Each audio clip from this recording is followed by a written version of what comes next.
Recent గా నీతి Aayog X CEO Amitabh Kanth ఆయన అయితే ఒక స్టేట్మెంట్ అయితే ఇచ్చారు.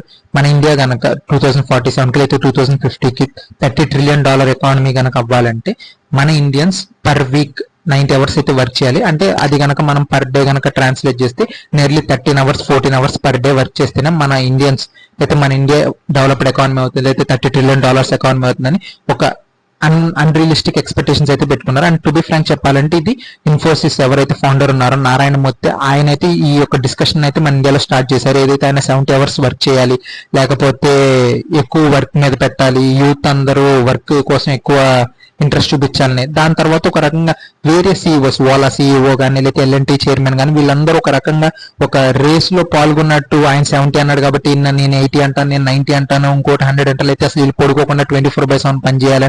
ఈ యొక్క రేస్ లో అయితే వీళ్ళందరూ పరిగెడుతున్నారు. బట్ ఈ రోజు మనం ఏంటంటే అసలు ఇలా ఏదైతే వీళ్ళు ఎక్స్పెక్టేషన్స్ పెట్టుకుంటున్నారు 80 hours కానీ 90 hours కానీ 70 hours కానీ అసలు వీళ్ళు ఎందుకు అడుగుతున్నారు. అండ్ అలాగే మనం యాజ్ ఎ హ్యూమన్ బీయింగ్స్ మనం మన బాడీ పరంగా కానీ లేకపోతే మన చుట్టుపక్కల ఉన్న కండిషన్స్ పరంగా కానీ మనం చేయగలమా చేయలేమా అనేది అయితే మనం ఈ వీడియోలో అయితే తెలుసుకుందాం. ఫస్ట్ వచ్చేసరికి కార్పొరేట్స్ ఎవరైతే ఇప్పుడు మోస్ట్లీ ఎవరైతే ఉన్నారో ప్రైవేట్ సెక్టర్ అంటే మేబీ గవర్నమెంట్ సైడ్ కూడా టు బి ఫ్రాంక్ అది స్టార్ట్ అయింది, బట్ అది వేరే స్టోరీ, అది మనంతా గవర్నమెంట్ సైడ్. బట్ ఏదైతే ఎస్పెషల్లీ ప్రైవేట్ సైడ్ ఉన్నారో వాళ్ళు ఇలా అంటే ఫోర్స్ఫుల్ గా ఎక్కువ టైం పనిచేయడం లేదా ఎక్కువ మంది పని చేయించుకోవడం అనేది అయితే ఒక 2-3 రీజన్స్ అయితే కన్ఫర్మ్ చెప్పొచ్చు. ఒకటి వచ్చేసరికి కార్పొరేట్ ప్రెషర్.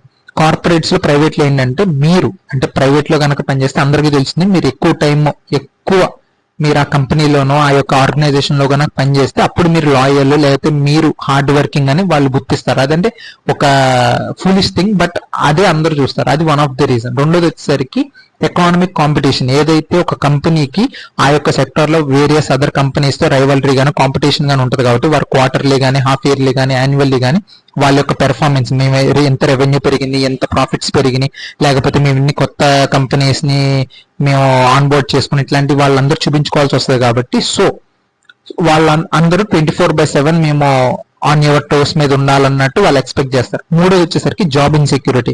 అందరికి everything is a known secret, మన ఇండియాలో అన్ఎంప్లాయ్మెంట్ ఉంది కాబట్టి సో ఒకవేళ ఒక హయ్యర్ అఫీషియల్ అయితే ఒక హయ్యర్ ర్యాంక్ లో ఉన్న ఒక టాప్ లెవెల్ మేనేజర్ గానీ హెచ్ఆర్ గానీ లేకపోతే ఇంకైనా సమ్ అదర్ గవర్నమెంట్ అఫీషియల్ గానీ తన కింద సబార్డినేట్ ని ఒకవేళ కొంచెం కంపెల్ చేసినా, ఎక్కువ వర్క్ చేసినా, స్ట్రెస్ చేసినా కూడా ఈవెన్ అతను మానేసినా లేకపోతే అతను చేయకపోయినా లైక్ వాళ్ళు బయటకు వెళ్తే 100 మంది ఆ యొక్క జాబ్ కోసం కానీ లేకపోతే ఆ యొక్క ఆపర్చునిటీ కోసం కానీ వెయిట్ చేస్తున్నారు కాబట్టి సో వాళ్ళు వాళ్ళ కింద సబార్డినేట్స్ కి జెన్యూన్ ఎఫెక్షన్ కానీ లేదు జెన్యూన్ థాట్ గానీ వాళ్ళ కోసం అట్లా. సో వాళ్ళందరూ ఏదో మర్సిడీస్ కార్లో లేకపోతే ప్రైవేట్ జెట్స్ లో, హెలికాప్టర్స్ లో, ఏసీ రూమ్స్ లో, 7-star హోటల్స్ లో కూర్చొని 70 hours వర్క్ చేయాలి, 80 hours వర్క్ చేయాలి, మేము చేస్తున్నాం కాబట్టి మీరు చేయాలంటున్నారు. బట్ టు బి ఫ్రాంక్ చెప్పాలంటే వాళ్ళు కోట్ల రూపాయలు డబ్బులు తీసుకొని వాళ్ళ ఫ్యామిలీ అంతా సెట్ చేసుకొని లేకపోతే వాళ్ళకి ఒక ఓన్ విల్లాస్, ఓన్ మ్యాన్షన్స్, లేకపోతే ఓన్ ఐలాండ్స్ ఇవన్నీ ఉండబట్టి వాళ్ళు అలా థింక్ చేస్తారు. అవన్నీ మనకుంటే మనం కూడా సేమ్ అలాగే థింక్ చేస్తాం.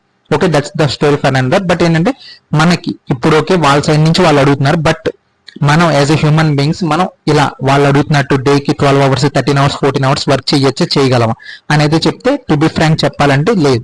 ఎందుకంటే ఇలా 12 hours 14 hours స్ట్రైట్ గా మనం పర్ డే వర్క్ చేయడం వల్ల మన యొక్క ఫిజికల్ గానీ మెంటల్ హెల్త్ గానీ కంప్లీట్ గా స్పాయిల్ అయిపోతుంది.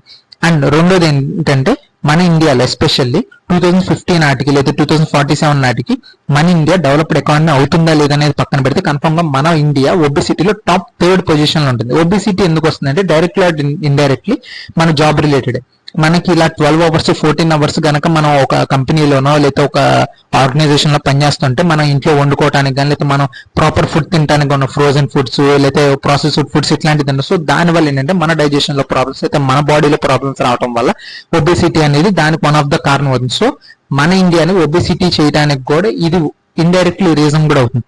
అండ్ అలాగే ఏదైతే వర్క్ లైఫ్ బ్యాలెన్స్ వల్ల వాళ్ళ యొక్క ప్రొడక్టివిటీ కూడా తగ్గిపోతుంది. ఈ ఎక్కువ రోజులు లేదా ఎక్కువ గంటలు పనిచేయటం వల్ల ఎక్కువ వర్క్ చేస్తారనేది అయితే ఎక్కడా ప్రూవెన్ అయితే లేదు. అండ్ ఏదైతే మన ఇండియన్ కల్చర్ ఏదైతే ఫ్యామిలీ స్ట్రక్చర్ కి లేకపోతే ఫ్యామిలీ యొక్క కల్చరల్ ఆస్పెక్ట్స్ కి ఏదైతే ఇంపార్టెన్స్ ఇస్తుందో ఈ యొక్క 12 hours 13 hours 14 hours per day work ఏదైతే వీళ్ళు so call top level bureaucrats, top level hierarchy people ఎవరైతే ప్రపోజ్ చేస్తున్నారో అది కన్ఫర్మ్ గా మన ఇండియన్ యొక్క ఓన్ ఐడెంటిటీ ఏదైతే ఫ్యామిలీ స్ట్రక్చర్ ఉందో అది కన్ఫర్మ్ గా స్పాయిల్ చేసి పడేస్తుంది. సో ఎందుకంటే ఇది నేను ఒక్కడిని చెప్పట్లేదు, ఈవెన్ రోబోట్స్ కూడా సౌత్ కొరియాలో జపాన్ లో సూసైడ్ చేసుకుంటున్నాయి. అంటే ఐ మీన్ వర్క్ ప్రెషర్ తట్టుకోలేక. సో ఏది క్లెయిమ్స్ ఉన్నాయి ఇవన్నీ బుల్షిట్ అనమాట. సో ఇప్పటికైనా ఆపాలి.